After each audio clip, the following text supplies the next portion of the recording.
Is the Shroud of Turin the actual burial cloth that Jesus was buried in? And if so, is there supernatural evidence that Jesus rose from the dead? In this video, I interview my dad, who wrote a book about the Shroud of Turin and how the evidence speaks for itself. I think you're going to be blown away by the facts and the information presented. Thanks for watching, and let's go on this wild ride together. And just for people who are interested about the Shroud of Turin, basically, when Jesus of Nazareth was buried, he was buried in a cloth, and then on the third day when he rose from the dead, it is believed that just all the glory was so powerful that it just imprinted an image.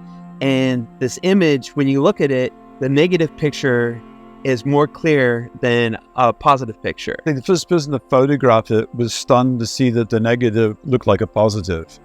How does that work? And then NASA was developing 3D imagery to take pictures of the dark side of the moon, and somebody got the great idea, let's put the shroud under that, and it shows, 3D, that there's actually a body under the shroud. I mean, there's so much evidence to support it. I mean, the evidence is overwhelming. By the way, there's only 1 or 2 microns on the fibers. You could literally take a razor and scrape the image away, which is monochromatic. So you stand back and you see the image, both the frontal and the dorsal side, because they wrapped them in it. So it's got the front and the back. So this is the moment of resurrection.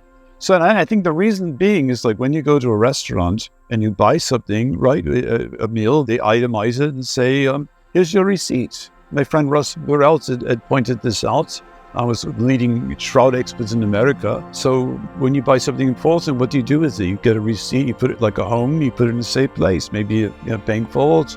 Maybe once in a while you bring it out to look at it for some reason. That's what the Shroud of Turin is like. If anybody questions, did I actually suffer on the cross and do this for you with 120 scourge marks, piercing through the hands, crown of thorns, and the piercing in the side and into his heart?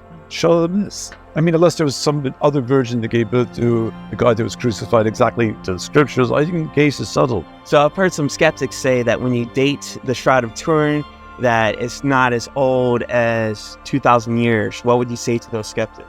I have a number of friends that were on the original Shroud team, and when they did the carbon dating, it did originally come out to look like, was it possibly a forgery because of the carbon dating? However, then it was discovered that the parts of the shroud, that they were able to take 3 samples. They cut one sample from one place where it's been held. The clergy would hold it up and show the people on both ends. That was the part where it's been touched over and over again. This is the part that they cut 3 pieces out and sent it to 3 different laboratories, and all came back with some of the carbon dating, saying it was a medieval origin. Well, in fact, that part was, because it had been in 2 fires, and the nuns it tried to sew backing onto it, and when we, realized it was analyzed, that particular part was from the Middle Ages. But the rest of the shroud is 2,000 years old. Gotcha. So they were measuring the wrong part of the shroud. They were.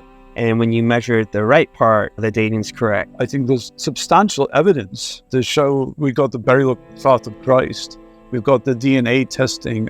One of my physician friends had challenged me back in 1999. The DNA testing has been done, and they took the Shroud of Turin and the handkerchief with Cedarium, Olivier, and talks about the SOY gene. And I mean, obviously Christ was fully male, and yet it was imparted by the Virgin Mary, which we got absolute proof with a signature of the Virgin Mary, because after all, he didn't have a human father. So I taught in that book, showing how that plays out, and thinking, people realize that's true, then the rest of it's true too.